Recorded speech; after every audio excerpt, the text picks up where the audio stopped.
Lancaster County, Nebraska Territory. November 1867. The prairie wind howled like a starving wolf, carrying the bite of first frost and the warning of a brutal winter ahead. Under a lead-gray sky, a wagon creaked its way toward a lonely wooden cabin standing amid colorless, barren land. Samuel Thorne, a widowed farmer, stood still beside a broken fence, squinting at the three horsemen who had just pulled up to his front yard. Leading them was Clayton Barrows, the richest landowner in the county and perhaps its coldest soul. "We brought you a gift," Clayton grinned, a grin no one welcomed in cold weather. A woman. Consider it a prize for the loneliest man in Nebraska. On the wagon bed, wrapped in a torn blanket, lay a woman who couldn't stand. Her hair was tangled, her skin pale, but when her brown eyes opened, the look she gave Samuel stopped him cold. No fear, no begging, only a quiet defiance. And perhaps the beginning of something none of them would see coming. The wind slipped through the rafters like the hiss of a wounded animal. Inside the wooden cabin, warmed only by a sputtering hearth and a few threadbare quilts, Samuel Thorne carried the strange woman indoors, gently, as if cradling something that might break. She wasn't heavy, but the way her body curled inward, like even her muscles remembered pain, made him set her down with quiet care. "You don't need to lift me like I'm porcelain," she said, eyes avoiding his. "Nothing's broken. Recently." "Let's not add anything to the list," Sam replied, dragging a chair closer to the fire and tossing a blanket over it. "It's warmer here." She sat stiffly, her left leg clearly injured, bent in a way no joint should rest. Sam placed a kettle on the iron stove. Nearly half a minute passed in silence before she spoke. "You know they brought me here as a joke, right? For both our humiliation." "I know." "You also know I have no plans to stay?" Sam looked up. "I'm not keeping anyone. But it's 10 below tonight. That's your choice." A pause, then a nod. "I'll stay. Tonight." Her name was Anna Whitaker, a name that once carried weight in Boston. She told her story plainly. Once a skilled horse rider, fluent in French, destined to marry a young attorney and settle in Beacon Hill. Then, one fall from a horse permanent damage to her left leg, her father dead of heart failure, her mother selling their home to pay debts, and Anna cast into a charity ward like forgotten furniture. And men like Clayton Barrows loved turning tragedy into sport. Sam nodded. He didn't ask more. To him, the past was something one should leave alone unless they chose to dig it up themselves. For the first 3 days, Anna never stepped outside. Snow piled deep. The wind cut like knives. Even the chickens stayed in. Sam chopped wood, cooked soup, laundered linens. He said little, asked nothing. She offered no thanks and no complaints. On the 4th evening, she said, "You don't think I'm useless, do you?" Sam answered dryly, "Only people who don't try are useless." The next morning, she rose earlier than he expected.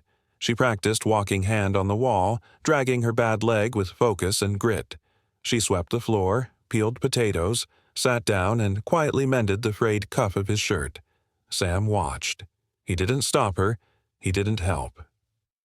A week later, the sun broke through the clouds. They stood outside together beside the frozen field. Sam showed her the planting rows, the broken shed, the abandoned cattle pen. "If I don't get crops in this spring," he said, "I lose the land." She surveyed the landscape. "What did you grow last year?" "Corn, beans, oats, all ruined by frost." She didn't smile. "If I stay, I won't go hungry. I'll work." Sam nodded. "I don't need a wife. I need someone who'll stand beside me." Anna looked him straight in the eye. "I didn't come here to be married. I came because I refused to be sold." In that moment, when the wind paused, Sam felt it. This woman wasn't a burden. She might be the last ally the world had left for him. The snow melted slowly, like old sorrow reluctant to leave. The ground was still hard as stone, but the air carried a quiet shift, the smell of thawing soil, rotting weeds, and seeds that hadn't yet realized they were about to wake. Samuel rose before dawn, as always, but this time he wasn't alone. Anna was already dressed in a worn wool coat, leaning on a makeshift crutch fashioned from a bent tree limb. "I won't sit and watch you do it all," she said firmly. Sam didn't argue. He simply handed her a pair of old gloves, frayed at the fingertips, and pointed toward the row that needed turning. Work was slow, but steady. Anna moved, deliberately pulling weeds, balancing on her good leg. When the pain became too sharp, she'd sit, massage her knee, and start again. No complaints, no waiting. "I used to hate spring," she said one afternoon while they were mending the fence. "It fools people into thinking things will get better. Then winter kills it all again." "Are you talking about the weather?" Sam asked. "Or your life?" Anna didn't answer, but a flicker of a smile crossed her lips. They divided each day into thirds, mornings for digging, afternoons for repairs, evenings for watering and seeding. When it rained, Anna stayed inside to sew curtains while Sam patched the chicken roof. Their conversations grew longer. Sometimes they didn't need words at all, just glances exchanged mid-task, not awkward, not rushed, just familiar. Anna began rewriting planting records using Sam's old notebook, her handwriting soft but decisive. "You never sorted your seeds." "Didn't have anyone who cared to ask," Sam replied. When the first beans sprouted, she noticed before he did. She crouched out to the rows, bent low, and smiled. They came back. Sam said nothing, just nodded and stayed a little longer than usual. One windy evening, they came inside early. Sam lit the fire. Anna sliced the last of the bread. Her hands were sticky with flour, but she moved with practiced ease. "Did you love anyone after Catherine?" she asked suddenly. Sam paused, then shook his head. "No, never found a reason." "And now?" "Now?" He looked directly at her. "I don't know yet." Anna didn't reply. But this time, instead of turning away, she held his gaze a beat longer than necessary. That night it rained steadily. Sam woke to a strange sound. Stepping onto the porch, he saw Anna standing alone in the storm, hand gripping the post, face tilted to the sky. Rain drenched her hair, but she didn't move. "What are you doing out here?" he asked. "Proving I'm still alive," she whispered. "I used to think if I couldn't ride or dance, I wasn't anyone anymore. But now—" She turned to him. Her face was wet, but her eyes were clear. "Now I think, if I can work all day, stand in the rain, and look someone in the eye without fear, maybe I'm still me." Sam stepped closer. He didn't hold her, just stood beside her close enough to feel the warmth through the cold. "Rain stops tomorrow," he said. "We've got corn to plant." "I know," she nodded. "I'll be up before you. Just watch." For the first time since Catherine died, Sam smiled. Just a little, but enough to make the rain feel warm. Spring hadn't fully passed, but the sun already smelled faintly of green shoots. In Samuel's barn, corn seeds sprouted right on schedule. Beans climbed their stakes. Every day, Anna hobbled from the chicken coop to the well, logging water use, while Sam rebuilt the back trellis. They didn't speak of it, but the way they worked side by side in rhythm had become something steady. Something like a home. But in Platteville, people weren't quick to forget what once made them laugh. One early June morning, while Sam was tilling the last row, the sharp rhythm of hooves broke through the air. Clayton Barrows returned, and he wasn't alone. Beside him rode Sheriff Allen Rourke, a man known to look away for the right coin. Behind them came two men in town suits, representatives from the local bank. Clayton dismounted, adjusting his fine leather gloves, and looked directly at Sam. "Well, well, you're actually doing it. The field's coming back. And that crippled girl, still breathing, is she?" Anna stood just behind the doorframe, her hand tight on the wood. Sam didn't respond. He simply set his shovel down. "I don't have time for old stories." Clayton stepped closer, voice dropping low. "This isn't a story, Thorne.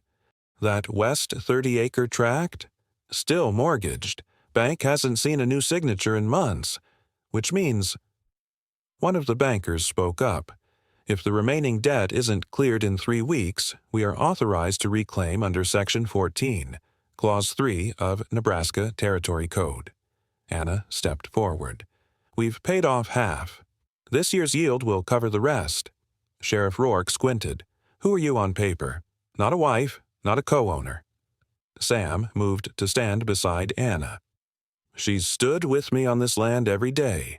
If that's not enough, your law's worth less than trust." Clayton gave a soft laugh.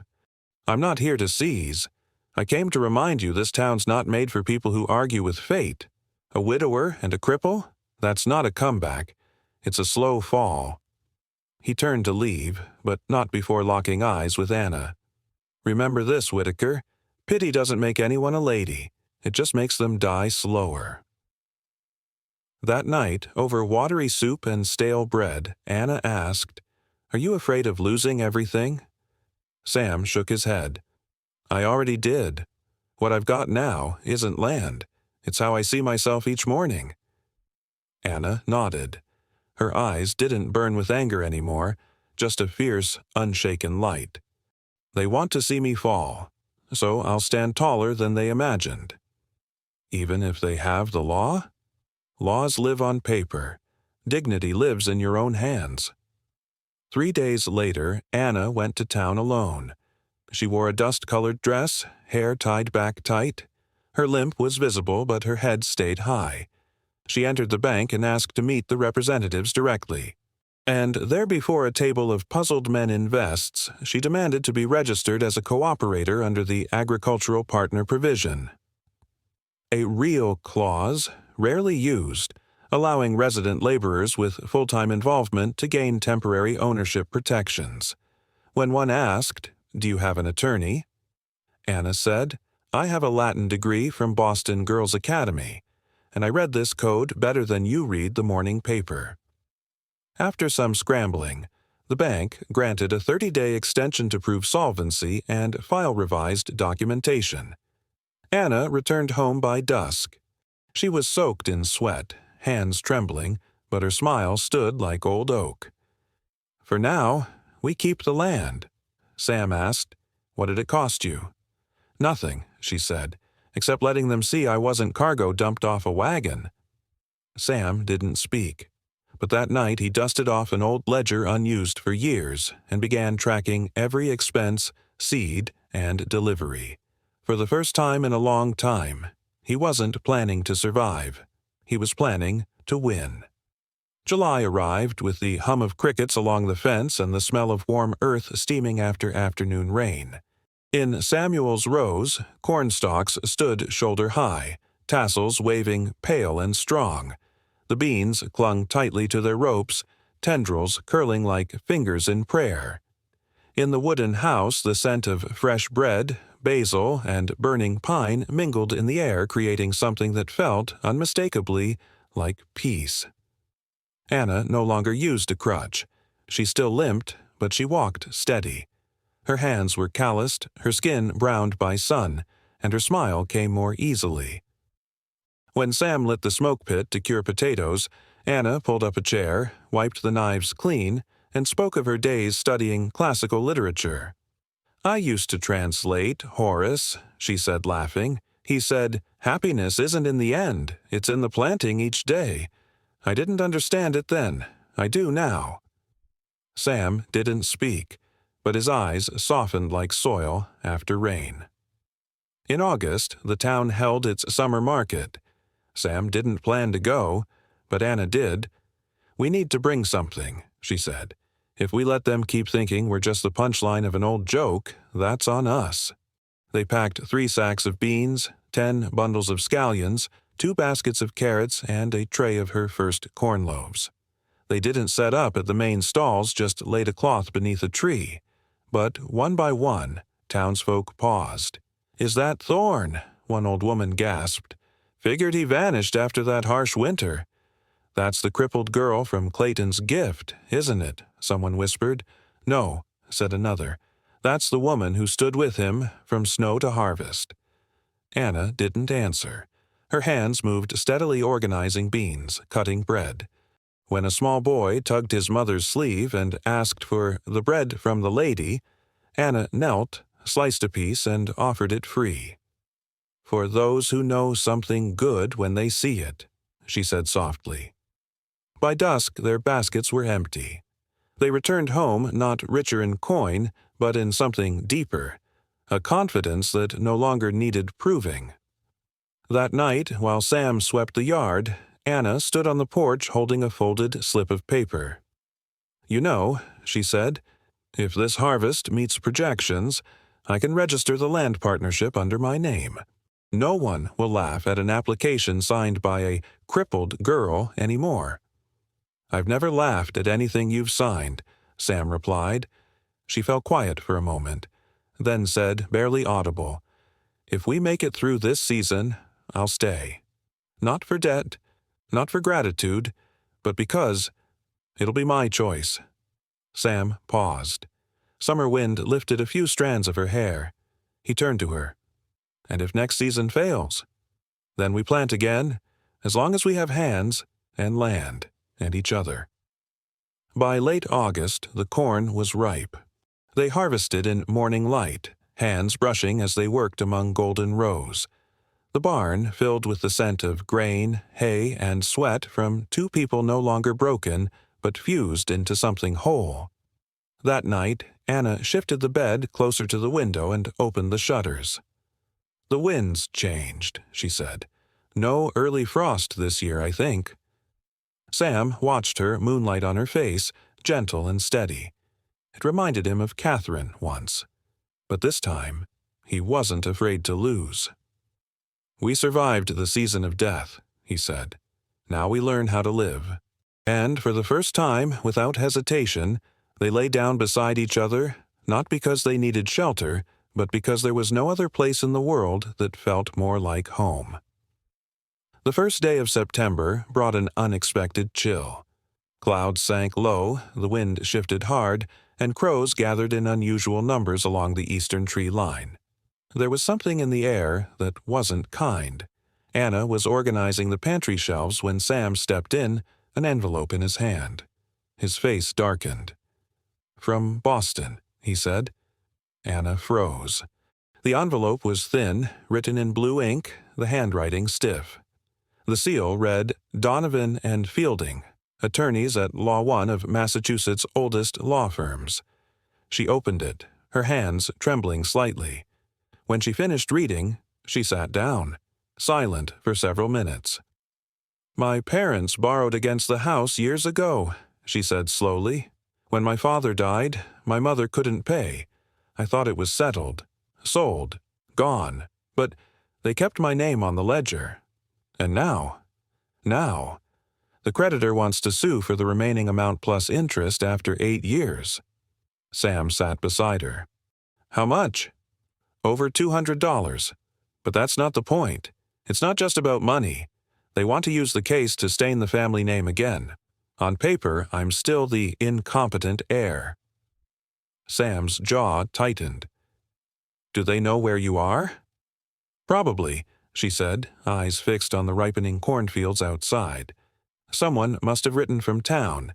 Clayton, maybe the bank clerk. They know I survived and didn't stay hidden." The following week, Anna changed.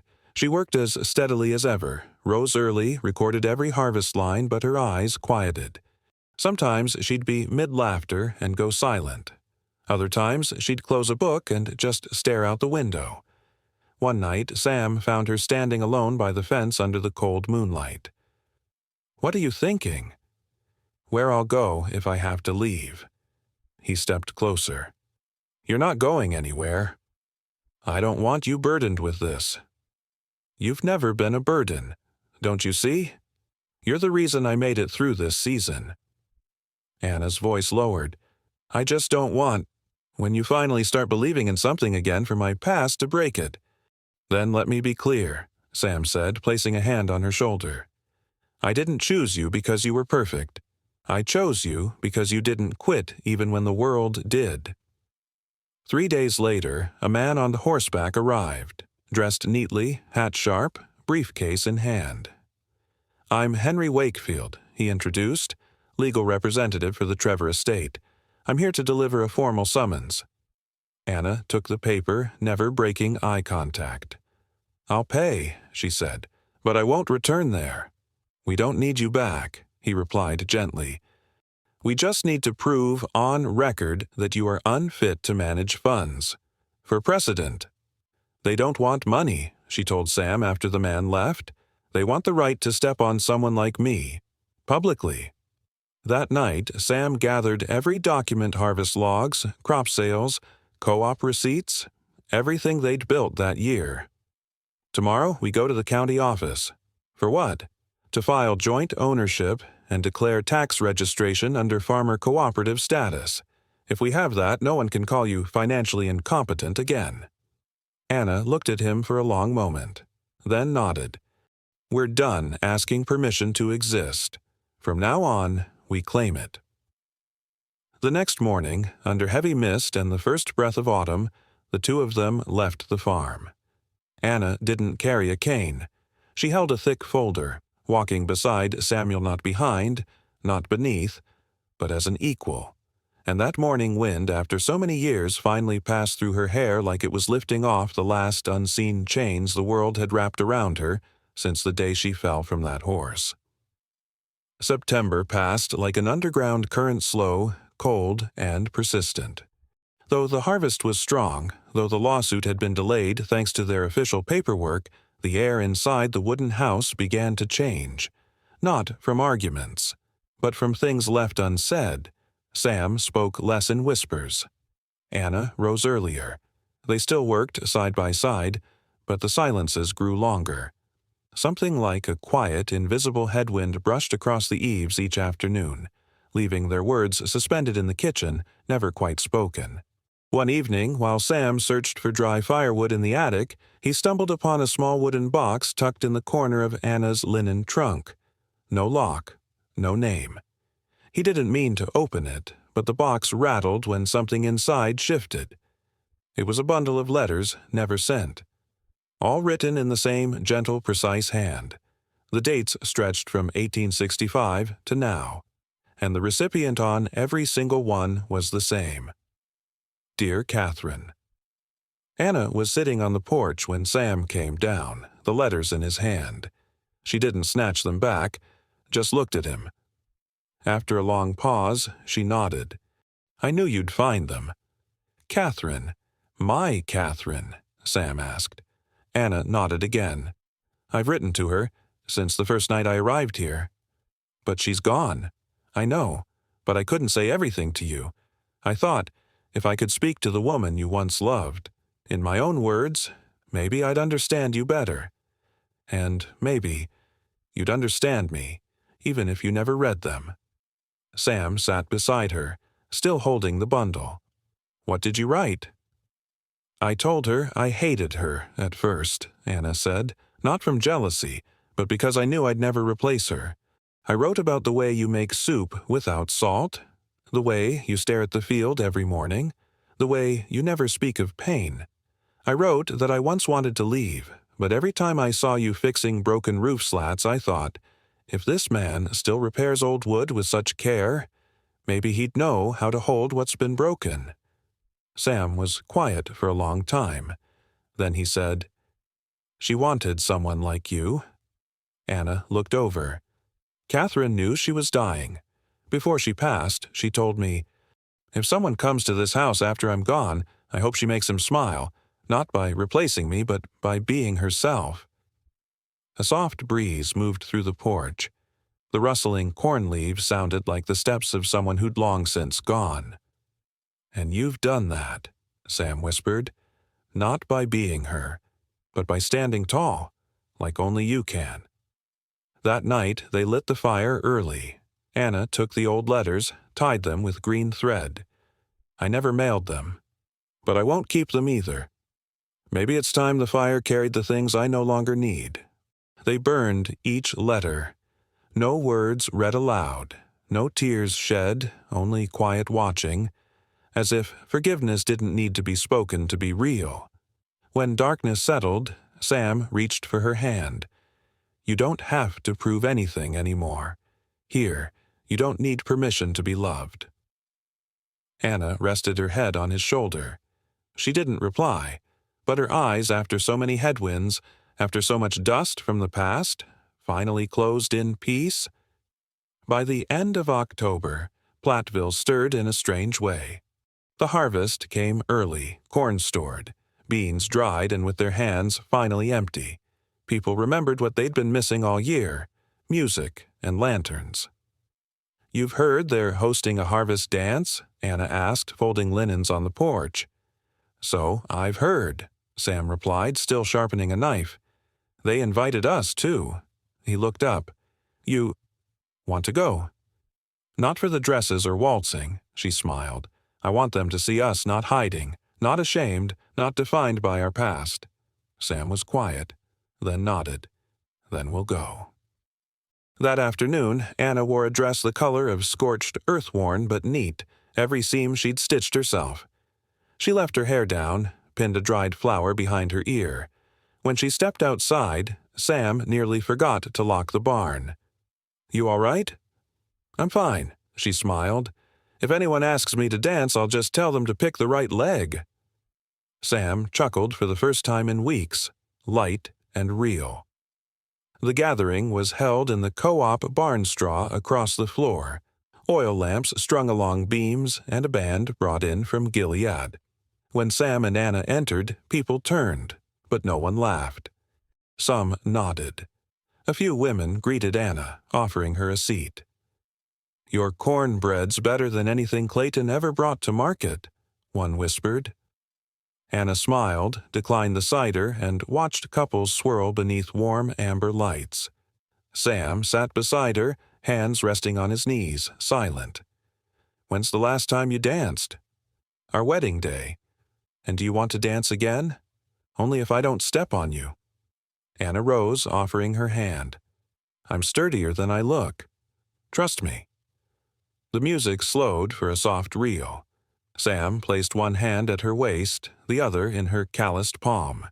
They moved slowly, a bit off rhythm, but neither stumbled. No one laughed. Only the night wind through the rafters and a violin guiding them round and round. Midway through the song, Sam whispered, "I've been thinking, if I make it through another winter, I want to ask you something."